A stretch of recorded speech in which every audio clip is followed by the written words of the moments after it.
Шола телеканалында яңалыклар чыгарылышы исәнмесез, студияда сезне мин Фәридә Сабирҗанова сәламлим. Иңелек тапшыруның кайбер темалары хакында. 20 лет белән дә басып без рынокта име. Менә первый раз мы урамга чыктык. Урамда сатарга мәҗбүрләр. Азык-төлек сатыла торган павильон ябылганнан соң Комсомол базарында сатучыларның табышлары кимеде. Узып барышлый медицина тикшерүе үт. Бүген урамда флюромобиль эшләде. Әллә 3 ай шиктеләр минем күлмәкне. Затлы күлмәкләрне кайдан ала? Җырчыны юбилее белән кемнәр котлаячак? Хәния Фәрхи хәбәрче безгә серләрен сөйләде.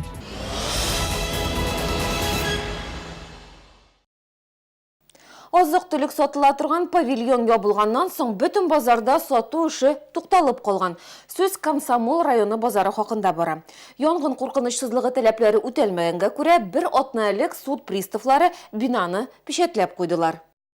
Бер атналык тәнәфестән соң ябык павильонда эшләгән Комсомол базары сатучылары товарларын урнаштыра. Әйтүләренчә, урамда сәүдә итүгә күнегергә туры киләчәк. Барыр җир юк, эшләргә кирәк. Без аның бөтенесендәген выдержим. 3-4 ай басып торабыз, но анасын, чтоб лишь бы только безнең яхшы здание булсын. И чтоб җылы, матур, чтоб покупательләргә дә булсын. Бөтен безнең покупательләр җирләр безне. Вот шушы көнгә калганга, конечно. Ни гаҗәп, ачык һавада сәүдә иткән эшмәкәрләрнең дә табышы кимегән. 70% халык югалды. Безнең покупательләр шуны яз хәзер, без шуны 100 сум, 200 сум выручка күбрәк кеше нолда торабыз. Сатучылар һәм эшмәкәрләр фикеренчә, бу көндәшләрнең кулышы. Кемнәрдер тулаем Комсомол базары ябылган дип ялган сүз тарата. В автотранспорте, в трамваях раздают листовки, что якобы комсомольский рынок закрыт полностью. Вот это очень обидно. Ябык павильонда эшләгән 50 хезмәткәрнең нибары 10-сы хәзер урамда сатуга күчә алган. Алар җиләк-җимешләр, бал, орлыклар белән сәүдә итә. Калган продуктларны ачык һавада сату санитар кагыйдәләр буенча рөхсәт ителми. Урамда сатучылар исә иртәмез соңмы кабат элеккеге эш урыннарына кайтырбыз дип өметләнә. Базар директоры павильонны ярты ел эчендә төзекләндерергә вәгъдә иткән. Койнар су өчен артыгын түлибез дип шылтыраталар безнең Койнар элемтә телефонына. Мөрәҗәгать итүчеләрнең күбесе пенсионерлар. Экономияләргә тырышсак та квитанцияләрдәге соннар кимеми диялар. Койнар су өчен түләүләр нәрсәдән чыгып исәпләнә? Бу хакта алдагы сюжетта. Лидия Бармотова пенсия акчасын алу белән үк торак коммуналь хезмәтләрен түли.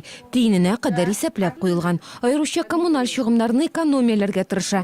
Әмма Койнар су өчен күп түлим дип зарлана пенсионер. Воду горячую мне совсем мало надо. Миңа Койнар су бик аз кирәк. Атнасына бер юынам, савыт-сабаны әйтеп торасы да юк. Көненә бер тәлинкә дә бер стакан. Койнар суның бәясе йорт проектына күпме су куллануга һәм су циркуляр әйләнеш ясый торган җиһазга бәйле ди белгечләр. У нас есть открытая система и закрытая система. Ачык һәм ябык система бар. Бойлерлар куелганы ябык дип атала. Салкын су йорт ичендәге системада тиешле температурага җиткерелеп фатирларга бирелә. Әгәр ул ачык система икән, су турыдан ТЭЦ-тан җибәрелә. Бойлер аша узган 1 кубометр су 130 сум тора. Моңа өстәп җиһазга техник хезмәт күрсәткән өчен дә түләргә кирәк. Ул фатирның мәйданына бәйле.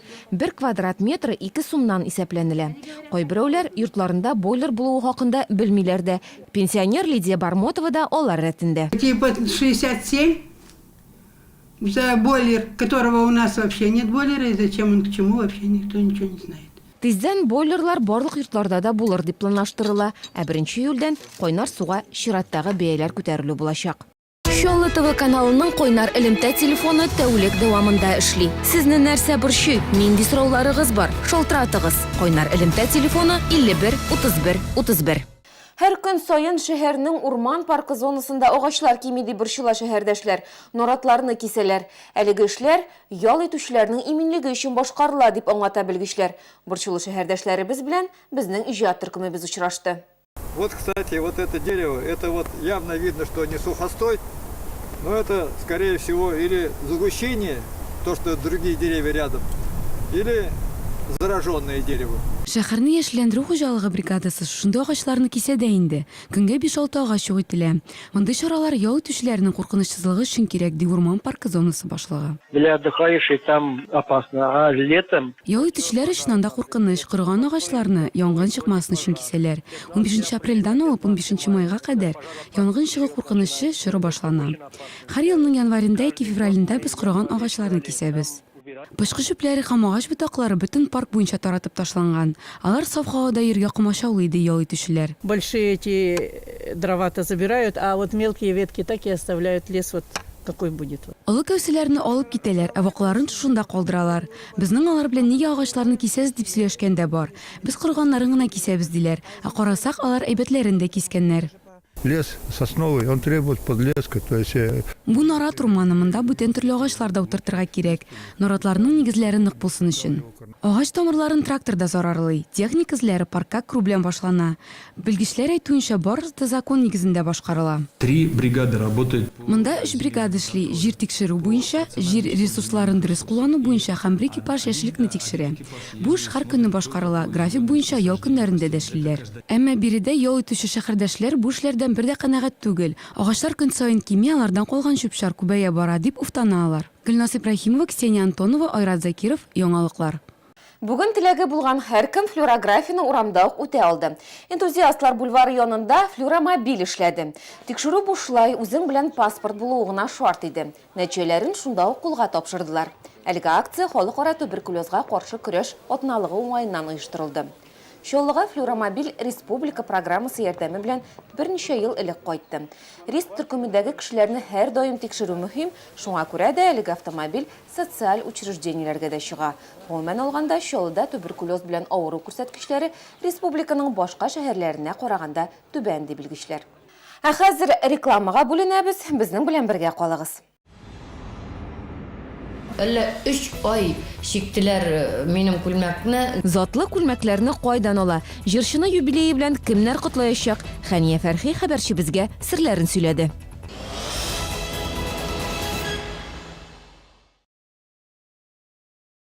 Абдülfet Сахин 2-3, 4 апрель Яршаллы, 6 апрель Түбән Кама. 12+. В молодежном центре НУР большая распродажа женского пальто от 2,5 до 6 тысяч рублей. Хөрмәтле тамашачылар, 6 апрель 19 сәгатьтә Сара Садыкова исемдәге концертлар залында Татарстанның ат казанган артистлары Артур Мингазов һәм Марат Галимов көтеп калабыз. Белорусская ярмарка и ярмарка товаров из стран ЕАЭС. Снова как раньше, снова по ГОСТу. С 31 марта по 5 апреля в ВЦ Экспо Кама. Концертлар күп. Кайсысына барырга? Кемне тыңларга?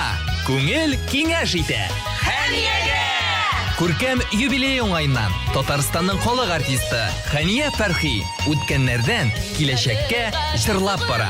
26 Менделеевск, 27 Түбән Кама, 28-29 Чаллы шәһәренең Сара Садыкова исемендәге концертлар залында. В молодежном центре НУР большая распродажа женского пальто от 2,5 до 6 тысяч рублей.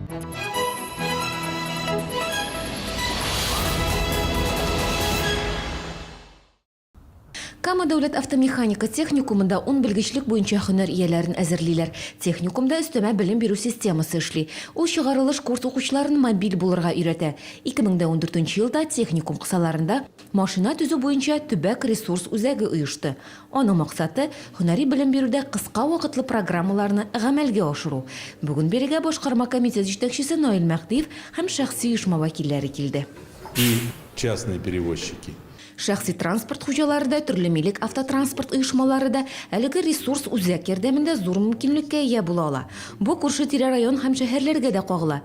Биредә белгечләрне әзерләргә, яңа белгечлек алырга, өстәмә белем тупларга, квалификацияны күтәрергә мөмкин. Ресурс үзәгенә заманча җиһаз сатып алдылар. Ул машина йөртүчеләр һәм механикларга гына түгел, студентларга өйрәнү өчен дә яхшы әсбаб. Автомеханика техникумы хезмәт базарында сорау күп булган белгечлекләр тәкъдим итә. Уку йортын тәмамлаучылар киләчәккә ышаныч белән карый ала.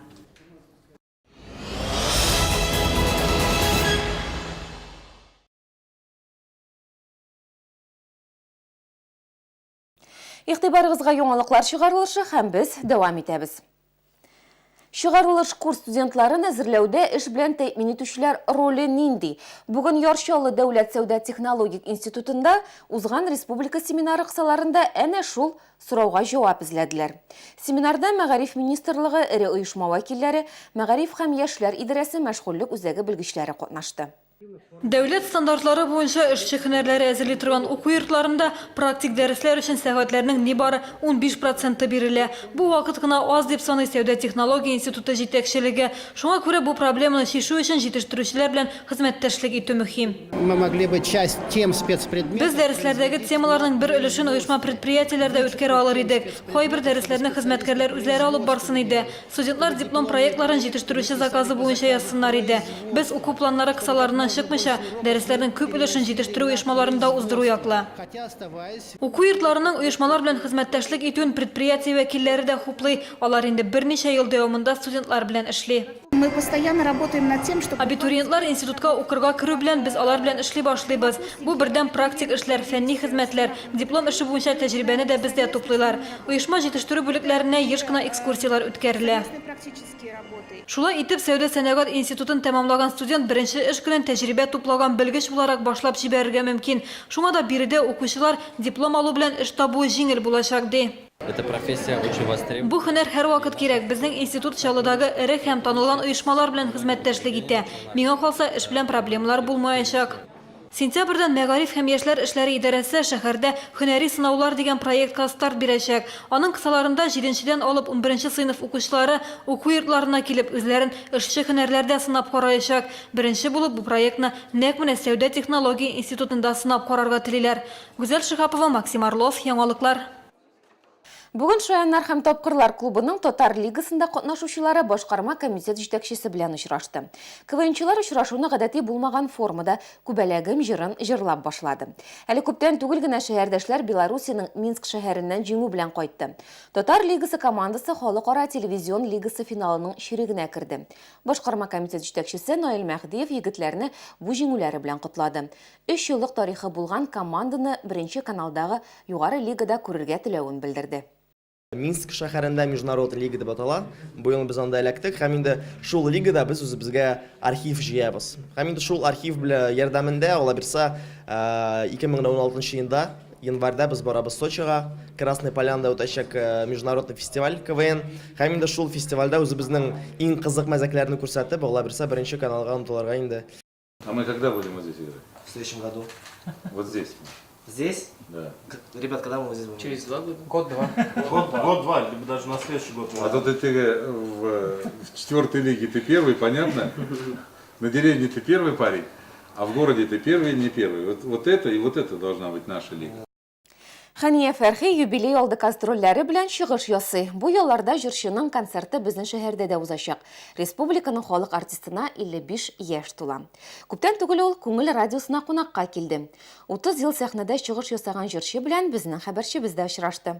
Берничә мастерның бергә тупланылган бер образы килеп чыкты. Һәм хәзер инде төрлечә үзгәрергә теләсәм дә Габделхай монда нык итеп тора. Димәк, ашый. Аңа ашый.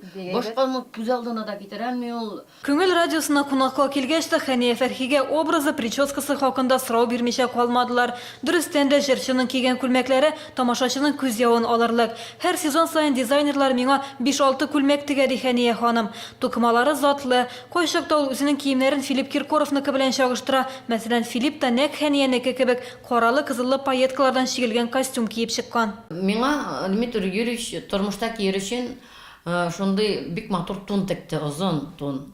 Камышовый кот дип атала аның меха. Мин бик яратып кийдем. Мине карыйм. Филипп сәхнәгә киеп чыккан нәкъ шундый озон тун. Хания Фәрхинең гардеробында кулдан тегелгән иң затлы күлмәк тә бар. Әллә 3 ай чиктеләр минем күлмәкне гел Сваровский ташлардан. Ул бик авыр да күтәрергә, тотып торырга гәүдәгә һәм бик матур да булды, һәм бик шактый кыйммәтле дә булды. 30 майда Татарстанның халык артисты үзенең 55 яшьлек юбилеен Казанда билгеләп үтәчәк. Чакырган кунакларның барысы да килсә, зал тулы булса, бу минем өчен иң зур бүләк шул ди ул. Концерт үзенчәлекле, кунаклар арасында хатын-кызлар булса да, сәхнәдә бары тик ир-атлар гына чыгыш ясаячак. Искәрмәк һәм Дүнә Тимергалиева өчен генә. Ир-атларны ныграк яратамдыр мөгаен. Хөрмәт итәмдер. Менә ниндидер шундый күңелемдә хатын-кызны ир-атлар кутласак күңеллерәк бит инде. Мин хатын-кыз, шуңа күрә мөгаен. Артист юбилей кичәсе хакында барлык серләрне дә ачып бетермәде. Әлегә ул юбилей алды концертлары белән республика буйлап гастрольләрдә сәяхәт итә. Аны Чаллы халкы да, шушы тирә-юньдәге шәһәрдәшләр дә, шәһәребез тирәсендәге районнар да үзенең яраткан кызы итеп кабул итә торганнардыр. Чөнки үзенең җырлары белән дә, үзенең күңеле белән дә кешене үзенә тартып торган шундый илаһи бер көче бар. Хәния Фәрхи чыннан да Чаллыны үз шәһәре итеп хис итә. Чаллы тамашачына үз җырларын ул Сара Садыкова исемендәге концертлар залында 28-29 март көннәрендә бүләк итәчәк. Гүзәл Шихапова, Максим Орлов, Яңалыклар. Яңалыклар иҗат төркеме атналыгы өчен төгәлли, ялларыгыз күңелле үтсен, исән-имин булыгыз.